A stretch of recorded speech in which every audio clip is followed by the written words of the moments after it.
Hello दोस्तों, आप सभी का बहुत बहुत स्वागत। दोस्तों, अभी हम कुछ क्वेश्चन कर रहे थे, उन्हीं क्वेश्चंस में आगे बढ़ेंगे। इम्पोर्टेंट क्वेश्चंस करेंगे दोस्तों। क्वेश्चंस जो भी करा रहा हूँ सभी एग्जाम्स में आए हुए और मॉडल क्वेश्चंस हैं जो मैंने ढूंढ ढूंढ के आपके लिए अच्छे क्वेश्चन तैयार किए हैं। दोस्तों, इतना विश्वास है मुझे, अगर आप इन क्वेश्चंस को अच्छे से कर लोगे और मैंने जो थ्योरी बताई है उसको पढ़ लोगे दोस्तों, आपका कोई क्वेश्चन नहीं रहेगा। आगे बढ़ते हैं दोस्तों। क्वेश्चन नंबर 14, चित्र में कौन पी ओ क्यू का मान ज्ञात कीजिए। दोस्तों, पी बिंदु यहाँ पर है और क्यू बिंदु दोस्तों यहाँ पर है और आर बिंदु यहाँ पर है। ये एंगल आपको दोस्तों 10 डिग्री दिया हुआ है और ये एंगल आपको 45 डिग्री दिया हुआ है। इतना आपको दिया हुआ है। कौन पी ओ क्यू ये एंगल दोस्तों आपको ज्ञात करना है। तो दोस्तों यहाँ सबसे पहले हम ये देखेंगे, हमें दो चीजें देखनी है। देखिए, ये रेडियस है आर और ये रेडियस आर है। दोस्तों, डायग्राम में अगर दो रेडियस हो, उनसे ट्रायंगल बन रहा हो तो उस पर हमें देखना, ध्यान देना है। तो अगर दोस्तों ये दोनों रेडियस हैं तो ये समद्विबाहु त्रिभुज हुआ। समद्विबाहु त्रिभुज की दोनों भुजाएं तीसरी भुजा से बराबर कोण बनाती हैं। तो ये एंगल 10 है तो दोस्तों ये एंगल भी 10 ही होगा। अब दूसरी बात देखिए दोस्तों, ये रेडियस है, ये भी तो रेडियस ही है। यहां से ये भी एक ट्रायंगल बन रहा है। अगर ये कोण यहाँ पे 45 है तो दोस्तों ये पूरा कोण, पूरा का पूरा कोण ये भी तो दोस्तों 45 डिग्री ही होगा। 45 में देखो दोस्तों ये कोण है, ये 10 है, तो इधर ये कोण कितना बचा। टोटल ये कोण 45 है, ये 10 है अभी हमने निकाला, तो ये कोण बचेगा दोस्तों 45 माइनस 10 यानी 35 डिग्री हमारा कोण बचा दोस्तों। ये वाला एंगल, ये कोण हमारा बचा 35 डिग्री। अब देखिए दोस्तों, एक प्रॉपर्टी और देखनी और क्वेश्चन हो गया। इस चाप पी क्यू पर फोकस कीजिए। इस चाप पी क्यू द्वारा परिधि पर बना कोण देखिए, ये ऐसे और ये ऐसे। ये कोण तो अभी हमने 35 निकाला है। चाप द्वारा परिधि पर बना कोण है 35। इसी चाप द्वारा देखिए सेंटर पर बना कोण कितना होगा। किसी भी चाप द्वारा परिधि पर जो कोण बनता है सेंटर पर उससे दुगना कोण बनता है। तो कोण पी ओ क्यू बराबर जस्ट दुगना होगा कोण किसके, पी आर क्यू के। तो P O Q twice into 35 यानी 70 डिग्री। तो दोस्तों आपका आंसर हुआ 70। नेक्स्ट क्वेश्चन करते हैं दोस्तों। 44 सेंटीमीटर परिमाप वाले एक वर्ग और एक 44 सेंटीमीटर परिमाप वाले एक वृत्त में किसका क्षेत्रफल कितना अधिक है। 44 सेंटीमीटर का एक वर्ग है दोस्तों। देखिए, वर्ग में क्या होता है आप जानते हैं, वर्ग की चारों भुजाएं बराबर होती हैं। ये चारों भुजाओं का योग 44 है। चार भुजाएं तो एक भुजा का लंबाई कितनी होगी दोस्तों, भाग दे देंगे 11, यानी इसकी ये भुजा 11, ये 11, ये 11 और ये 11। वर्ग की भुजा है दोस्तों 11। तो वर्ग का क्षेत्रफल क्या होगा दोस्तों, आप जानते हैं भुजा का स्क्वायर, यानी 11 गुना 11 121। दोस्तों ये तो आ गया वर्ग का क्षेत्रफल। अब बात करते हैं दोस्तों हम वृत्त के क्षेत्रफल की। इसमें दिया गया है कि वृत्त की परिधि भी क्या है, 44 सेंटीमीटर है। तो दोस्तों वृत्त की परिधि होती क्या है, 2 पाई आर बराबर कितना है, 44। तो इसकी वैल्यू निकालेंगे 22/7 गुना आर बराबर 2 से ये कटेगा 22 बार, तो यहाँ बचा 22 से 22 कट गया। दिस इज इम्प्लाइज आर बराबर 7। रेडियस 7 आ गई दोस्तों। देखिए रेडियस 7 आ गई तो इसका हम क्षेत्रफल निकाल सकते हैं दोस्तों। इस वृत्त का क्षेत्रफल होता है दोस्तों पाई आर स्क्वायर। आप करते आ रहे हो 22/7 गुना 7 गुना 7, 7 से 7 कट गया, 7 से 22 का गुना करेंगे, 7 दूनी 14, 7 दूनी 14 और 1 15। तो देखिए दोस्तों किसका क्षेत्रफल ज्यादा है, ये तो वृत्त का क्षेत्रफल है और ये वर्ग का क्षेत्रफल है। तो दोस्तों क्षेत्रफल ज्यादा हुआ वृत्त का। कितना ज्यादा हुआ, ज्यादा क्षेत्रफल निकालने के लिए इसमें से 100 घटा देंगे, 154 माइनस 121। तो घटाएंगे दोस्तों, देखिए 4 में से 1 गया 3, 5 में से 2 गया 3, 33 सेंटीमीटर स्क्वायर ये क्षेत्रफल ज्यादा है। तो आपका आंसर हुआ दोस्तों आंसर सी। आगे बढ़ते हैं दोस्तों। क्वेश्चन नंबर 16, दिए गए चित्र में ओ वृत्त का केंद्र है। देखिए चित्र बना हुआ है ओ वृत्त का केंद्र जिसकी त्रिज्या 17 सेंटीमीटर है। देखिए दोस्तों, परिधि से ये त्रिज्या ये 17 है, इधर देखेंगे दोस्तों ये भी 17 है। ओसी बराबर 8 सेंटीमीटर, ओसी बराबर 8 सेंटीमीटर हो। देखो दोस्तों, ये जीवा है ए बी, इस पर इससे लंब डाला गया है, ये 90 डिग्री है। तो ए बी का मान बताइए। ए बी यहां से लेकर यहां तक इस पूरी जीवा की लंबाई हमें ज्ञात करनी है।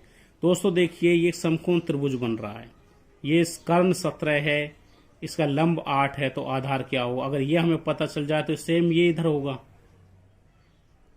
दोस्तों पहले हम इसे निकालते हैं। देखिए तो समकोण त्रिभुज है, समकोण त्रिभुज में दोस्तों भुजाओं में एक अनुपात होता है। अगर ये 8 और 17 अनुपात है तो इस तरह होता है दोस्तों, 8:15:17। आप लिख लीजिए इस तरह अनुपात हो, जैसे 3:4:5 होता है, उसी तरह ये अनुपात होता है। अगर दो भुजाएं 3 और 4 हैं, लंब और आधार, तो कर्ण 5 होता है। ऐसे भुजा लंब और आधार 8:15 हैं तो कर्ण होता 17।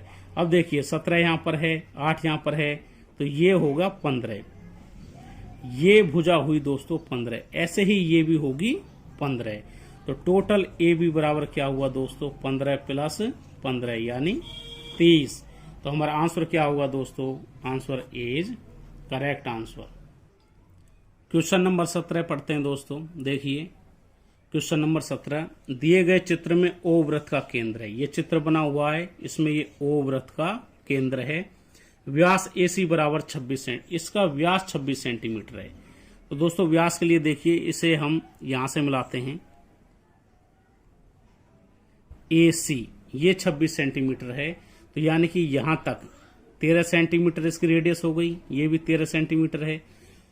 व्यास 26 है, तो दोस्तों आप जानते हो व्यास 26 है तो त्रिज्या क्या होती है? व्यास की आधी होती है, 26/2 यानी 13 त्रिज्या हो गई दोस्तों हमारे पास में R 13 सेंटीमीटर। आगे दिया दो, यदि जीवा ए बी बराबर 10 हो। देखो तो जीवा ए बी बराबर 10 है, ये पूरी जीवा ए बी क्या है? 10 है। तो ए बी जीवा व केंद्र के मध्य दूरी बताइए। दोस्तों केंद्र और जीवा के मध्य दूरी ज्ञात करने के लिए दोस्तों केंद्र से जीवा पर लंब डालते हैं। ये लंब 90 डिग्री लंब डालते हैं। ये लंब जो डलता है दोस्तों, हमने अभी आपको बताया हुआ पिछले उसमें भी, केंद्र से किसी भी जीवा पर लंब डालते हैं तो लंबवत होता है और जीवा को 2 बराबर हिस्सों में बांटता है। अगर इतनी लंबाई x होगी तो दोस्तों ये भी लंबाई x होगी। टोटल लंबाई दोस्तों दी हमको 10, तो यानी 2 बराबर हिस्सों में बांटता, तो ये लंबाई हो जाएगी दोस्तों 5 और ये भी हो जाएगी 5। हमें दोस्तों ये डिस्टेंस ज्ञात करनी है, ये वाली डिस्टेंस हमें ज्ञात करनी है। ये क्या होगी? ये O है और ये मान लीजिए OM है।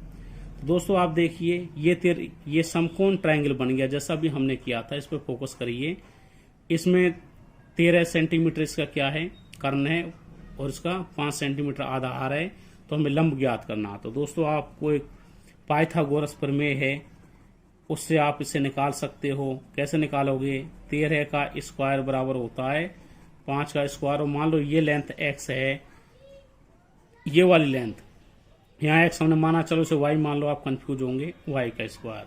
तो y का स्क्वायर क्या होगा दोस्तों? इसका इधर ले जाएंगे इस 5 के स्क्वायर को, 169 - 25 बराबर 144, और y बराबर हो जाएगा √144 बराबर 12।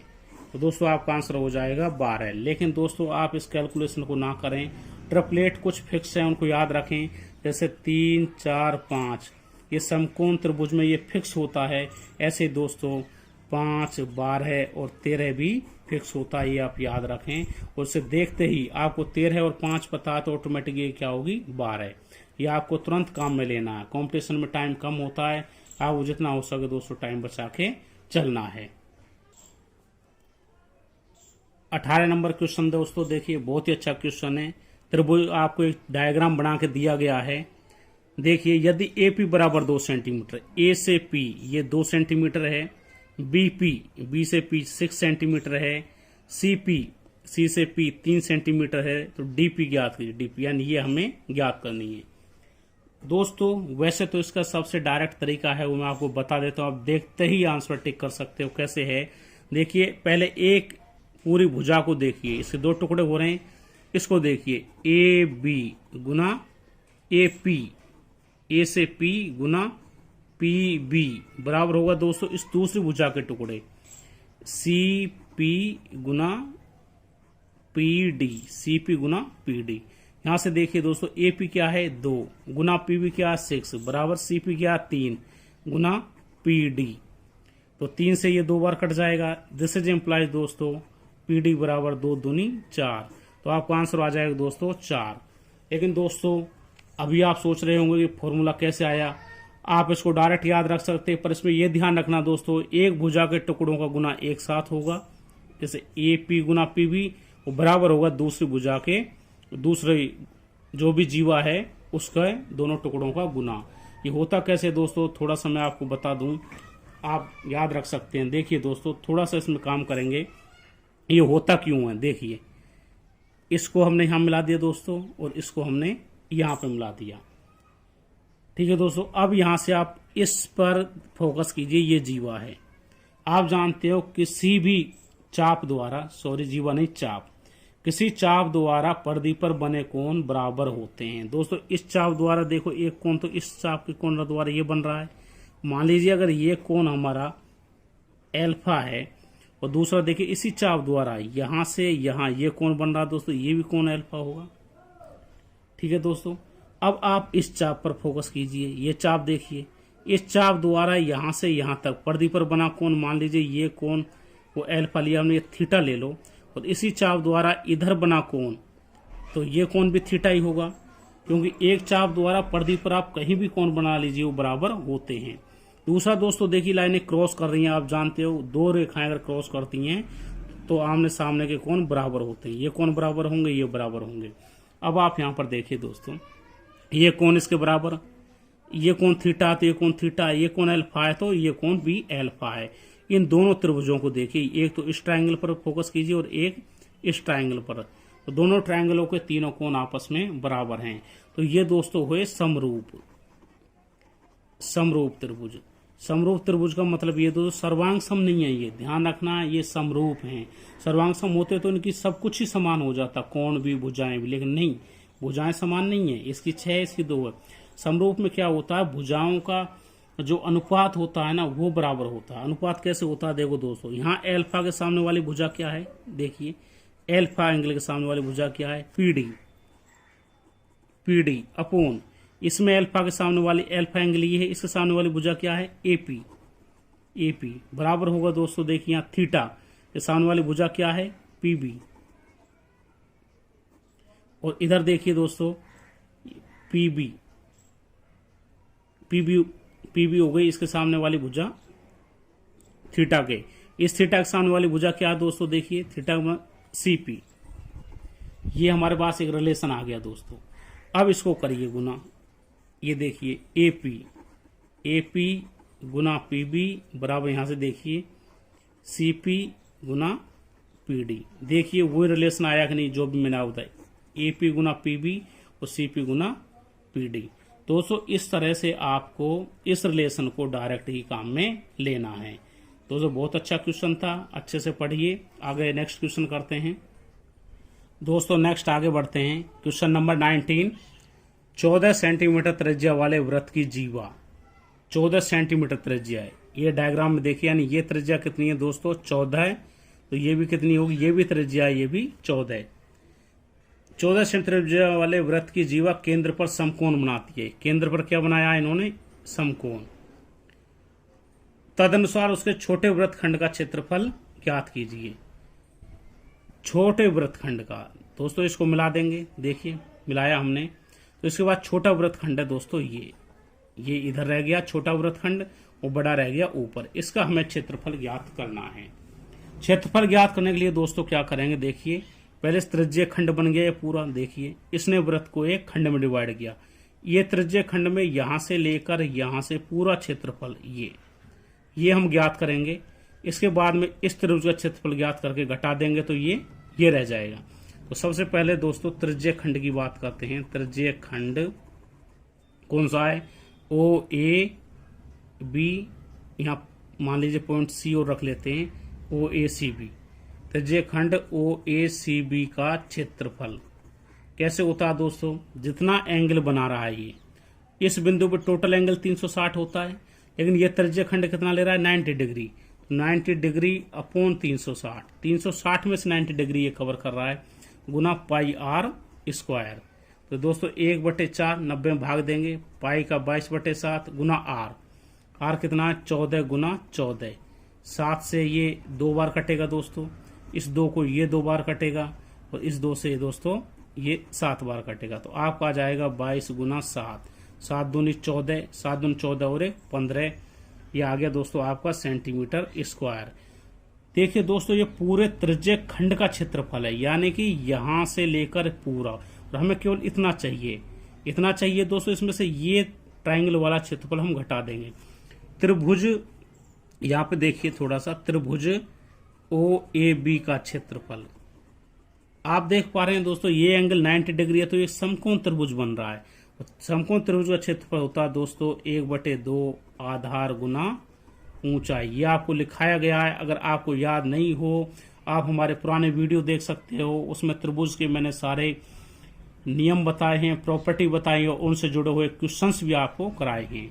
तो देखिए कितना होगा 1/2 गुना आधार 14 है, उसमें ऊंचाई भी दोस्तों 14 है, 2 से ये 7 बार कटेगा, तो 14 से देखिए ये 7 चौके 28 और फिर 7 और 2 14 7 98 सेंटीमीटर स्क्वायर ये आया दोस्तों। अब आपको केवल ये क्षेत्रफल चाहिए, तो टोटल में से ये त्रिभुज का क्षेत्रफल हम घटा देंगे, यानी कि ACB वापस यही इस पूरे इसका क्षेत्रफल कैसे निकालेंगे आप, 154 माइनस 98, इसको घटा देंगे दोस्तों। घटाओगे तो घटा लीजिए, यह आएगा आपका 56 सेंटीमीटर स्क्वायर। तो आंसर क्या हुआ आपका, आंसर इज करेक्ट आंसर। तो दोस्तों आज की वीडियो में इतना ही, हमारे साथ बने रहिए, पढ़ते रहिए, और दोस्तों अपने